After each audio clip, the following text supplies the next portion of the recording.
오늘부터 대승기신론 첫 강의를 해 나가도록 하겠습니다. 보통 강당 그 출가하고 나서 강당이라고 하는 것을 다니지 않으면 사실은 그 대승기신론을 접할 기회가 사실 극히 드뭅니다.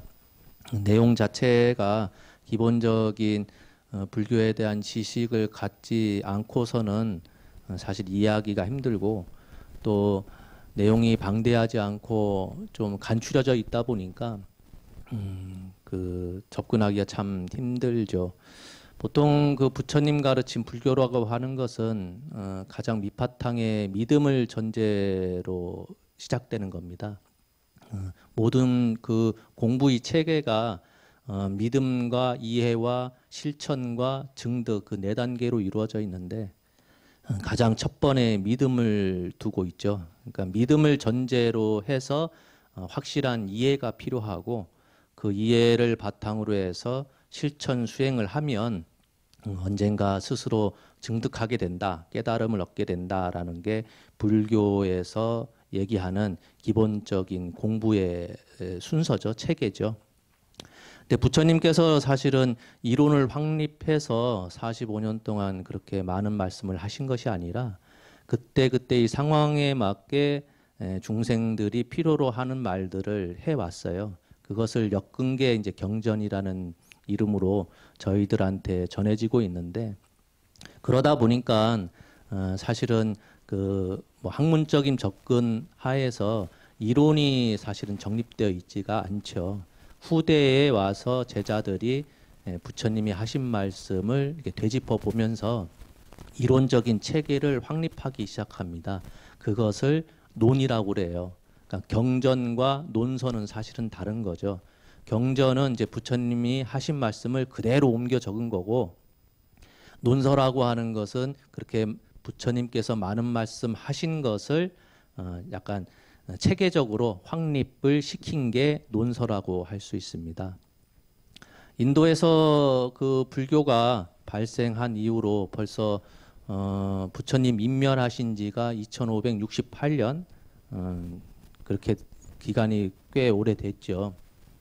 2600년 가까이 되어 오는데, 세월도 그렇게 오래되었지만은 사실은 부처님 가르친 불교라고 하는 것이 전 세계로 많이 퍼져 나갔습니다.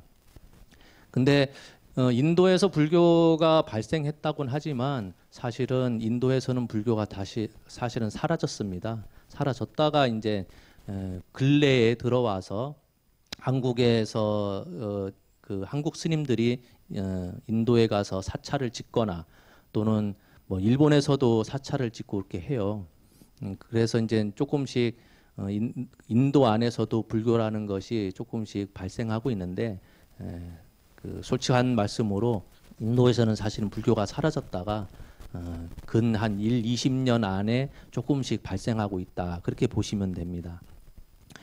그 드넓은 공간, 그 긴 세월 동안에 불교가 퍼져나가면서 큰 맥락에서 뭐 경전이야, 티베트 장경, 뭐 산스크리트본으로 되어 있는 장경, 또 중국에서 만든 뭐 그 걸륭대장경이나 우리나라에서 만든 그 뭐 고려대장경, 또 일본에서 만든 신수대장경, 장경은 여러 판본으로 해서 전래되어 있는데, 논서의 입장에서 사실은 그 각 지방마다, 그러니까 각 나라별로 중요시하는 핵심으로 여겨지는 논서가 사실은 따로 있습니다.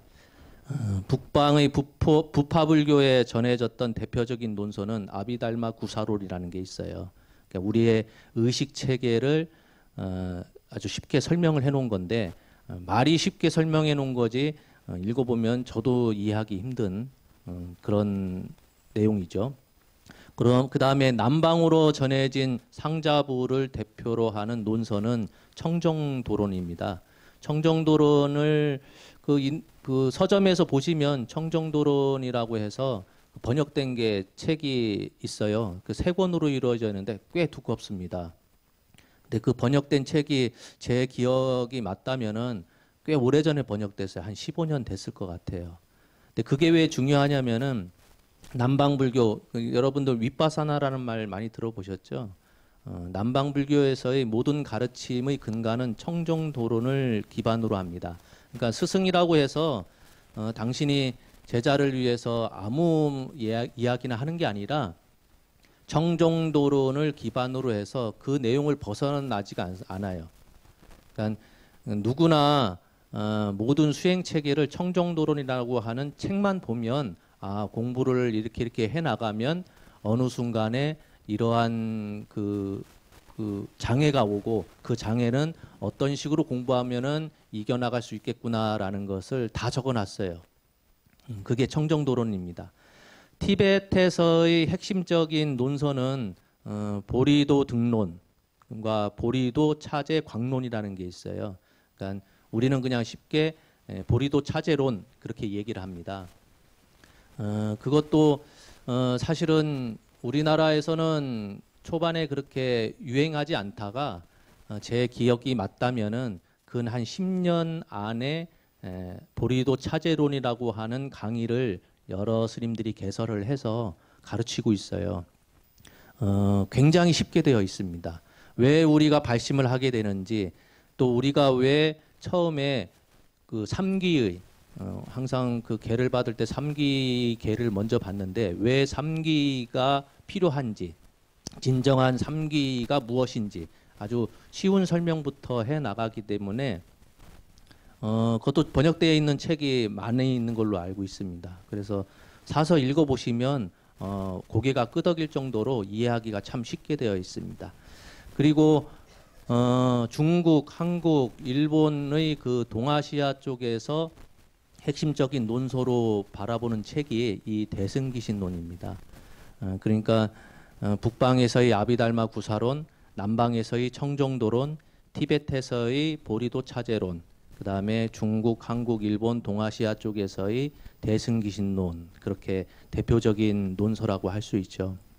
부처님이 인멸하신 후, 그러니까 한 600년경에 이르러서 인도의 마명보살이라는 분이 어떤 목표로 책을 짓게 되냐면은 삿된 것을 꺾어버리고 바른 것을 드러낸다라는 것을 목표하에 쓰신 것이 기신론입니다. 기신론은 이제 그 본래의 목적이 그거예요. 삿된 것을 없애버리고 바른 것을 드러내겠다. 그 내용을 잠깐 보면 그 내용에서의 가장 중심이 되는 게 중생심, 중생의 마음, 중생의 마음 그대로가 진여다라는 것을 계속 강조하고 있어요. 그래서 우리가 우리 마음 자체가 진여이기 때문에 진여라고 하는 것은 연을 따라서 어떠한 조건에 의해서 물든 세상을 내비치거나 또 어떨 때는 연에 따라서 청정한 세계를 변하여 나타나죠. 그러니까 우리가 보여지는 이런 모든 세계가 다른 것이 아니라 진여가 변해서 진여가 조건에 의해서 이런 세상을 펼쳐졌다는 거예요. 그러니 무슨 뜻입니까? 우리가 살면서 더럽고 깨끗하고 미화하고 미화하고 좋아하고 모든 감정이나 또 우리가 살면서 일어나는 모든 그런 안 좋은 괴로움이든지 행복이든지 그 모든 것들이 무엇을 바탕으로 일어났느냐? 진여를 바탕으로 해서 일어났다는 거예요. 그게 기신론에서의 핵심이죠. 그러다 보니 그 전까지만 해도 기신론에서 진여 자체가 중생의 마음이고 이 진여라고 하는 것을 바탕으로 해서 염정의 세계가 이렇게 나타난다라고 주장하기 전까지만 해도 진망별체, 깨끗한 것은 진을 바탕으로 해서 일어났다. 더러운 것, 나쁜 것은 망념을 바탕으로 해서 일어났다라고 하는 그 진망별체라고 하는 고정관념이 이런 그 기신론을 통해서 이제 부셔지게 되는 거죠. 그 전까지만 해도 좋은 것은 진을 바탕으로, 나쁜 것은 망을 바탕으로 해서 일어났다라는 게 기본적인 생각이었는데 이 마명보살께서 기신론을 지으면서 아니다. 더럽든지 깨끗하든지 좋은 거든지 나쁜 거든지 우리 눈앞에 펼쳐진 모든 것들은 다 밑바탕에 진여를 다 깔고 있다. 진여가 이런 모습을 나타낸 것뿐이지 더러운 게 따로 있고 깨끗한 게 따로 있고 그런 게 아니다라는 내용으로 이루어져 있죠. 근데 이 귀신론은 한역권만 존재하고 있습니다. 그러니까 인도에서 얘기하는 산스크리트 어본도 존재하지가 않고 티베트 장경 안에서 티베트어로 되어 있는 귀신론도 존재하지가 않아요. 그러니까 우리가 볼 수 있는, 읽을 수 있는 책은 한역으로 번역된 것밖에 없습니다. 한역으로 번역된 것은 딱 두 종류입니다. 마명보살, 인도의 마명보살이 짓고 진제 스님이 번역한 것, 그 다음에 실찬한타 스님이 번역한 것, 두 종류가 딱 있는데 진제 스님이 번역한 것을 구역, 옛날에 번역했다라고 이렇게 표현하고 실찬한타 스님께서 번역한 것을 신역이라고 표현하고 있어요. 근데 우리가 항상 접하고 있는 번역본은 구역을 가장 선호하고 있습니다. 귀신론은 내용 자체가 굉장히 짧습니다. 다른 경전에 비해서 그렇게 방대하지가 않아요. 짧은 귀신론인데도 불구하고 어렵다 보니까 그것을 설명하고자 하는 그런 그 주석서, 논을 설명해 놓은 게 소가 너무 어려우니까 소를 또 설명해 놓은 게 초, 그렇게 표현을 하고 있는데 너무 어렵다 보니까 쉽게 설명해 놓은 말조차도 어려워서 그 말을 다시 설명한 것, 그렇게 단계적으로 나가다 보니까 어느 때인가부터 깡깡 귀신이라고 하는 별명을 붙이기에 이르렀어요. 그러니까 원체 어려우니까 이리 봐도 무슨 말인지 모르겠고 저리 봐도 잘 모르니까 아주 깐깐하다, 깡깡 귀신이라고 그렇게 강당에서는 표현하고 있습니다. 근데 이 귀신론의 주석서가 거의 한 170여 종에 이르르는데 그 170여 종의 모든 주석서가 딱 세 권의 그 소를 기반으로 내용이 벗어나지가 않습니다. 그러니까 3대 소, 귀신론의 3대 소라고 해서 세 종류를 굉장히 중요시 여기는데 그게 정영사 해원 스님이 쓰신 대승귀신론 의소라고 하는 두 권의 책, 그 다음에 우리나라 신라 시대 때 원효 스님께서 쓰신 대승귀신론 소, 그것도 두 권으로 되어 있어요. 그 다음에 중국의 현수 법장 스님이 쓰신 대승귀신론 의기 세 권으로 되어 있는데 이 세 가지를 3대 소라고, 대표적인 귀신론의 주석서 가운데 중요하다 해서 3대 소라고 불리우는데 여타 170여 종의 온갖 주석서가 있지만 그 내용이 이 3대 소를 거의 벗어나지가 않습니다. 근데 그래서 그러다 보니까 우리 공부하는 스님네들이나 다른 학자들이 원효 스님이 쓰신 소, 그 다음에 현수 법장 스님이 쓰신 소 두 가지를 가장 중요시 여기는데 특징이 좀 다릅니다. 원효 스님께서 쓰신 소는 핵심은 잘 지적을 했는데 설명한 문장이 너무 짧아가지고 이해하기가 어려워요. 중국의 현수 법장 스님께서 쓰신 대승귀신론 의기 3권은 설명은 참 충분하게 잘 하셨는데 문장이 너무 지루해요. 그리고 그게 흠으로 여겨져 있어요. 그래서 보통은 현수소도 보고 원효소도 보고 다 같이 봅니다. 제가 그 봉선사 능엄학림에서 공부를 할 때 그 귀신론 필삭기라고 하는 책을 봤는데 1년 동안 봤습니다. 1년 동안에 그 귀신론이라고 하는 것을 딱 한 종류의 논소만 봤어요. 그러니까 내용 그 분량은 그렇게 많지 않은데 내용이 어렵다 보니까 주석서의 책 분량이 굉장히 두꺼운 거죠. 그걸 다 해석하고 공부하다 보니까 근 1년 가까이 걸렸습니다. 귀신론의 그 특징 중에 하나는 특정 불전, 특정 경전을 대상으로 삼아 가지고 이론을 정립한 것이 아니에요. 그러니까 부처님이 말씀하신 온갖 경전을 다 망라해서 그 안에 핵심적인 것을 추려서 이론을 성립한 것이 귀신론입니다. 그러다 보니까 대승불교 전체를 총섭하고 있다, 다 거두어들이고 있다, 그렇게 이야기할 수가 있죠. 중심 주제는 아주 단순합니다. 처음에 말씀드린 중생심, 일심, 이문, 삼대, 사신, 오행 그렇게 구성되어 있어요. 그러니까 중생심, 이문은 생멸문, 진여문, 삼대는 우리가 알고 있는 최상용, 사신은 네 가지 믿음, 오행은 여러분들이 불교를 접하면서 아주 많이 들어봤던 육바라밀입니다. 일심, 이문, 삼대는 이론에 대해서 설명한 거고 사신 네 가지 믿음과 다섯 가지의 수행. 왜 다섯 가지인가? 육바라밀이면은 여섯 가지인데 왜 다섯 가지인가 이렇게 의문을 일으킬 수 있는데 우리가 육바라밀이 보시, 지계, 인욕, 정진, 선정, 반야잖아요. 근데 왜 다섯 가지냐? 선정과 반야는 따로 수행해서는 안 된다. 기신론에서 얘기하는 바예요. 이거는 동시에 같이 이루어져야 되는 것이지 선정 따로 지혜 따로가 이루어지는 게 아니다. 그래서 지관을 합쳐버렸어요. 그래서 다섯 가지입니다.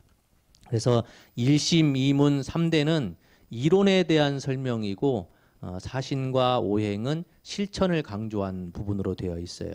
그래서 일심, 하나의 마음이라고 하는 것이 뭐라고 그랬죠? 중생심, 중생의 마음이라고 그랬어요.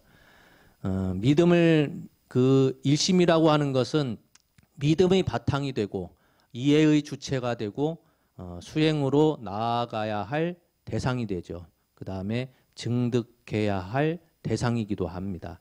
그래서 원효소에서는 이 중생심을 불지위, 부처님이 된 성불한 이후의 그런 지위에 있는 것으로서 이렇게 보았고 현수 법장 스님께서는 중생의 지위, 우리가 이제부터 공부해 나가야 되는 그 중생의 입장에서 일심을 잘 설명하고 있어요. 오늘은 다른 거는 다 얘기하기 이전에 첫 번째 대승기신론이라고 하는 그 제목만 간단하게 설명하고 오늘 강의는 마치도록 하겠습니다. 대승기신론 할 때의 대자는 큰 대자입니다. 본체를 얘기하는 겁니다. 본체라고 하는 것은 딴 것이 아니라 일심을 이야기하는 거죠. 일심으로 본체를 삼는다. 그런 뜻입니다. 그래서 그것을 풀어서 설명할 것 같으면 앞부분에서 얘기한 최상용 3대를 얘기를 해요. 최대라고 하는 것은 기신론에 뭐라고 되어 있냐면은 일체법이 진여의 입장에서는 평등해서 증감하지 않는다. 그런 표현을 써요. 무슨 얘기냐? 일체법이라고 하는 것은 우리가 태어나서 이 세상을 사는 동안에 겪어야 할 모든 일들, 그 다음에 이 세상이 돌아가는 모든 이치, 그런 것을 다 일체법이라고 그래요. 눈앞에 나타나는 모든 현상을 다 일체법이라고 합니다. 그 일체법이 진여의 입장에서는 평등하다는 얘기예요. 그게 무슨 얘기냐면은 좀 전에 얘기했듯이 진여라고 하는 것은 조건에 의해서 염정의 세계를 나타낸다 그랬어요. 그러니 일체법이라고 하는 것은 우리 눈앞에 펼쳐지는 모든 것들은 진여의 입장에서는 다 평등하다. 다 진여를 바탕으로 해서 일어났다. 그러니 더럽다고 해서 진여가 줄어들거나 깨닫지 못했다고 해서 진여가 없어지거나 그런 게 아니란 얘기예요. 우리 모두가 공부 열심히 해서 깨달았다고 해서 진여가 막 늘어나거나 그런 게 아니란 얘기예요. 진여는 늘거나 줄지 않고 그대로란 얘기입니다. 다만 그것을 바탕으로 해서 온갖 법들이 나타났다. 왜? 본체라고 하는 것은 불변하니까. 두 번째가 상대입니다. 모양상자 쓰는 겁니다. 모양상자. 기신론에 뭐라고 되어 있냐면 열애장이 한량없는 공덕을 갖추고 있기 때문이다. 그런 말을 해요. 열애장. 열애의 심성을 함장하고 있다라는 뜻입니다. 그걸 우리는 기초교리에서 불종자를 갖고 있다. 그런 표현 들어보셨죠?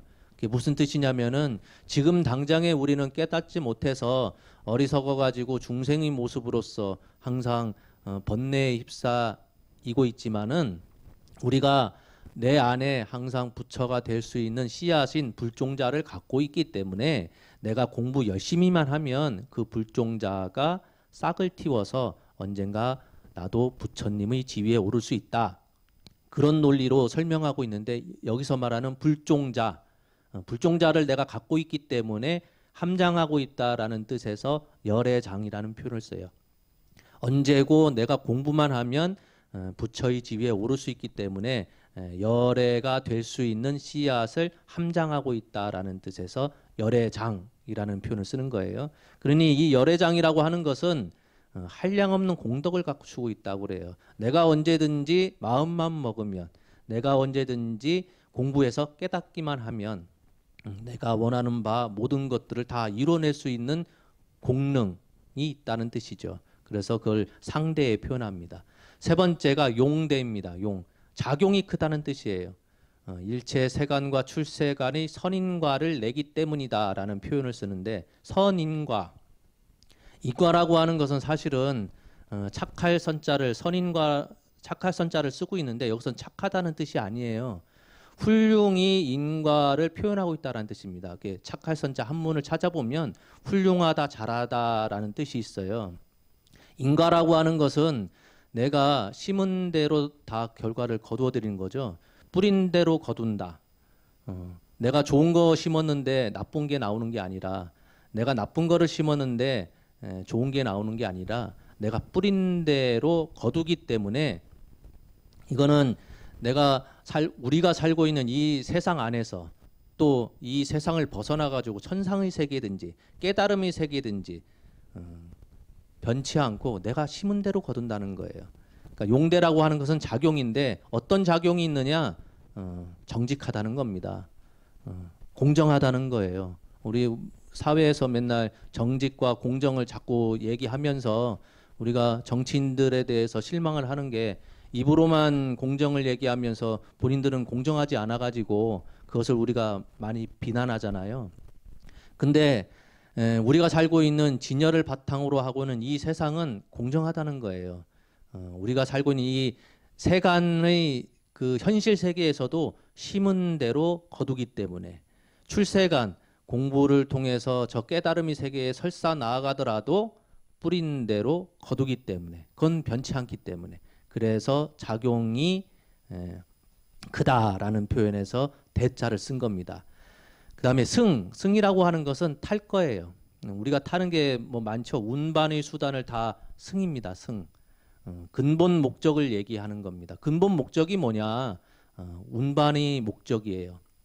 부처님의 말씀은 저 고통의 바다를 건너서 저 열애의 땅, 보리의 고향이라고 하는 보리의 땅에 우리 어리석은 중생들을 옮겨가는 게 목적이에요. 그래서 태워서 실어 나른다는 뜻에서 승이라는 말을 쓴 겁니다.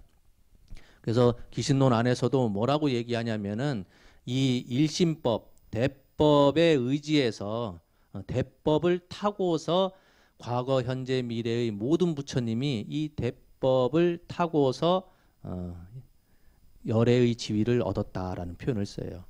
과거에 어떤 부처님이든지, 현재의 어떤 부처님이든지, 미래에 또 혹 나올 어떤 부처님이든지 다 일심법, 대법을 타지 않으면 열애의 땅, 깨달음을 얻을 수가 없다라는 표현에서 그런 표현을 쓴 거예요.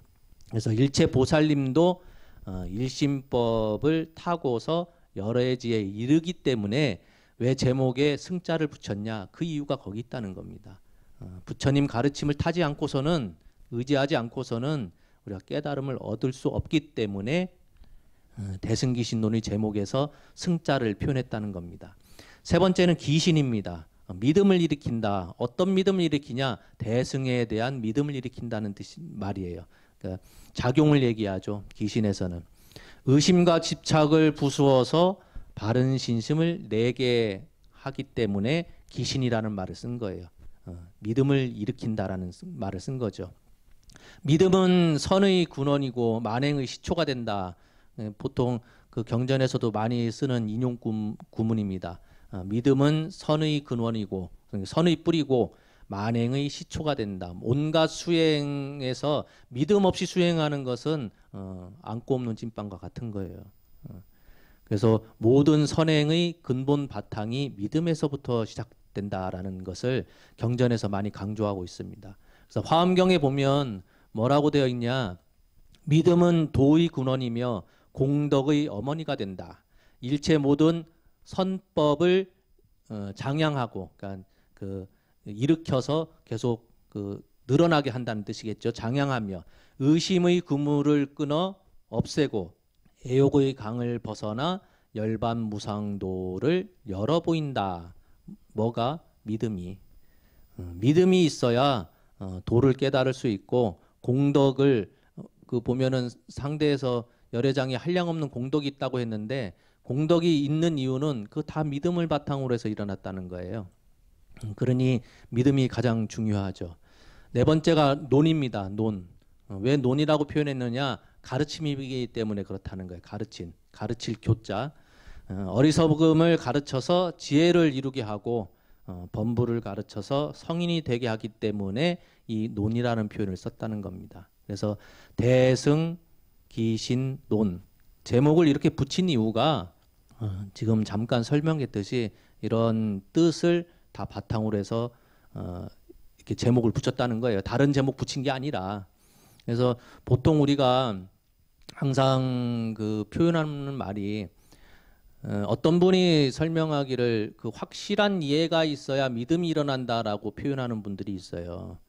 근데 그거는 뭐 이해하지 않는 것에 대해서 믿음이 안 일어날 수도 있죠. 근데 이 불교에서는 믿음을 최우선으로 하고 있어요. 믿어야 되는 거예요. 우리가 그 눈앞에 나타난 현상을 판단을 할 때 부처님께서 말씀하신 바가 네 가지에 의해서 판단한다 그랬어요. 첫 번째가 혈량, 그냥 본대로 판단하는 거. 불 나면 연기가 나죠. 연기를 눈앞에 불이 나고 있으니까 불이 난 줄 아는 거예요. 눈앞에 소가 보이니까 아 저게 소구나 아는 겁니다. 그걸 혈량이라고 그래요. 두 번째가 비량입니다. 유추해내는 거, 추측해내는 거. 담 너머에 소의 뿌리가 그 뿔이 보이니까 소 전체는 못 봤지만 아 뿔을 보니까 저 소야.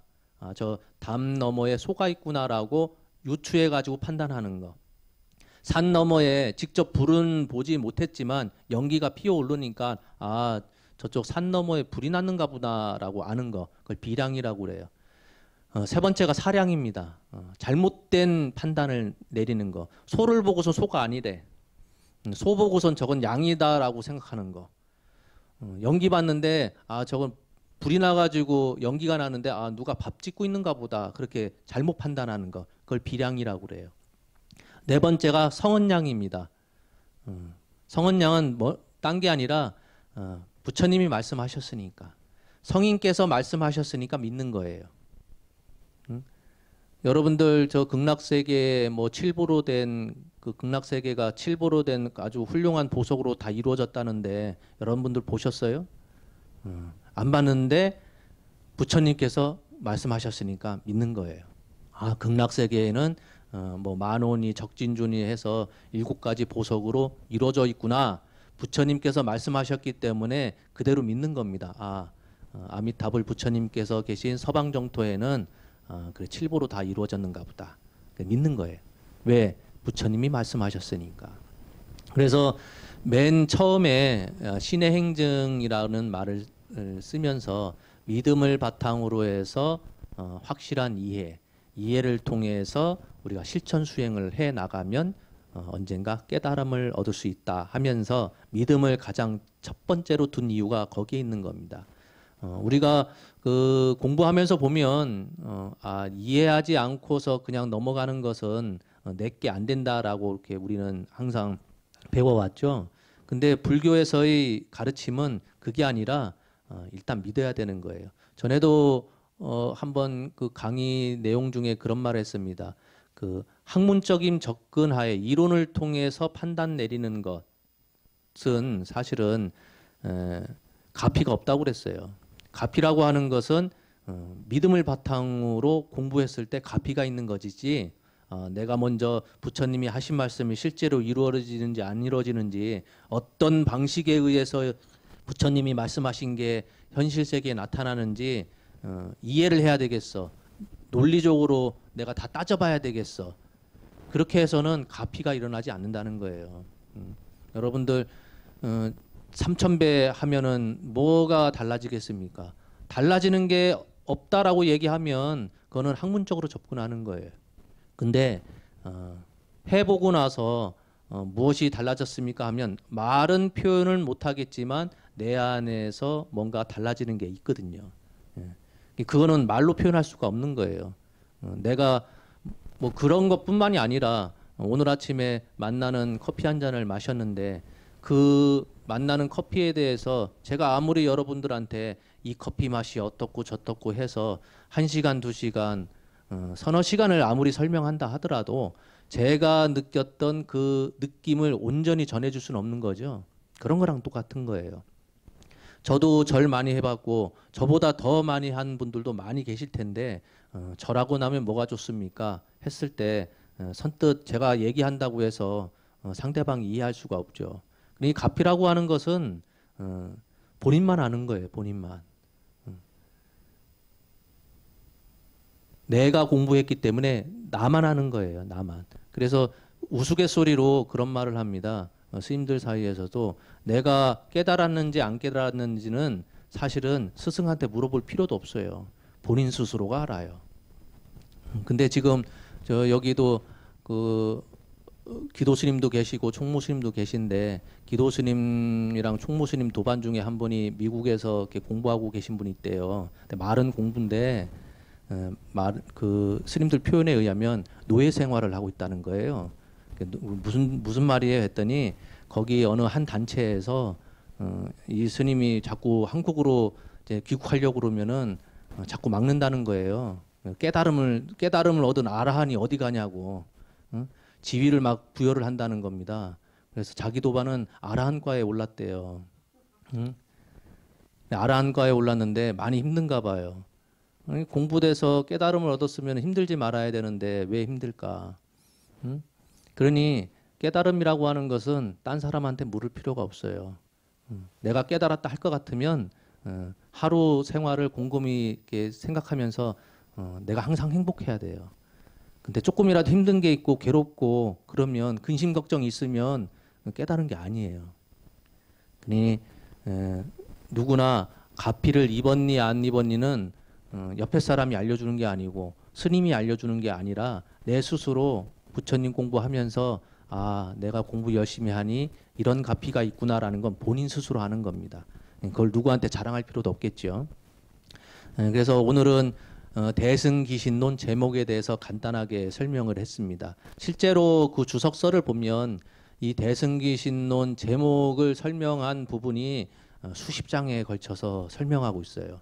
그러니까 우리는 제목은 사실은 뭐 둘째치고 내용부터 빨리 봐야지라고 항상 책을 펼치면 그런데 옛날 분들은 그러지 않았는가 봅니다. 책을 짓더라도 책의 제목을 왜 어떤 이유에 의해서 지었는지 그냥 지은 게 아니란 얘기입니다. 그냥 무슨 경 무슨 논 그냥 아무렇게나 지으면 될 것 같은데 그게 아니라 이 마명보살께서 하고 많은 이름 중에서 왜 대승기신론이라고 하는 이름으로 논설을 폈을까? 대승기신론 제목에 대해서 오늘 간단하게 설명을 했습니다. 다음 주부터는 이제 본문 내용을 조금씩 해 나가도록 하겠습니다. 사실은 어렵긴 어렵겠지만은 제가 뭐 다른 곁다리로 이해할 수 있는 내용들을 섞어서 좀 쉽게 설명하도록 하겠습니다. 혹 그 책 얘기하시는 분들이 혹 간혹 있어요. 무슨 기신론 공부한다고 하는데 어떤 책 보면 되겠습니까? 할 때 책 사지 마세요. 봐야 머리만 아프고 돈 낭비고 요즘 책이 비쌉니다. 기본 10,000원 언저리가 아니라 기본 막 20,000원, 30,000원 하기 때문에 그 사봐야 그 뭐야 책장에 꽂아둔 그 도배지나 똑같아요. 책 많아봐야 다양한 모양의 도배를 했다라고 생각하면 됩니다. 그러니 굳이 책을 이렇게 사지 마시고 그냥 이야기 항상 제 얘기가 그겁니다. 그냥 이야기식으로 그냥 흘려 들으시면 돼요. 그러다가 이렇게 듣고 어느 때에 저 말고 다른 스님들한테도 불교 공부를 배우다 보면 어느 순간에 아 그때 원정 스님이 했던 얘기가 이런 얘기인가 보다라고 조금씩 떠오를 때가 있어요. 그러면 성공한 거예요. 그러니 공부라고 하는 것은 듣고서 스트레스 받는 것은 다 공부가 아니에요. 힘든 공부는 있을 수 있을지언정 스트레스를 받는다, 공부하면서 스트레스 받는다, 그건 공부가 아니에요. 저한테 글 가르쳐 줬던 그 진원 스님께서 그 우스갯소리로 그런 말을 했습니다. 본인은 3일 스트레스 받고 나서 그 3일 스트레스만 받으면 깨달음을 얻어서 부처가 된다 하더라도 자기는 스트레스 받기 싫대요. 그 우스갯소리로 한 얘기이지만 힘든 공부는 있을 수 있지만 스트레스 받는 공부는 그건 공부가 아니에요. 그러니 그냥 뭐 말은 강의라 하지만 그냥 한번 흘려 듣고 이런 내용으로 있는 책도 있는가 보다 한번 쑥 지나갔으면 좋겠습니다. 그리고 강의 자체를 오늘도 한 30분 정도 했는데 30분 안 넘기도록 노력해 볼게요.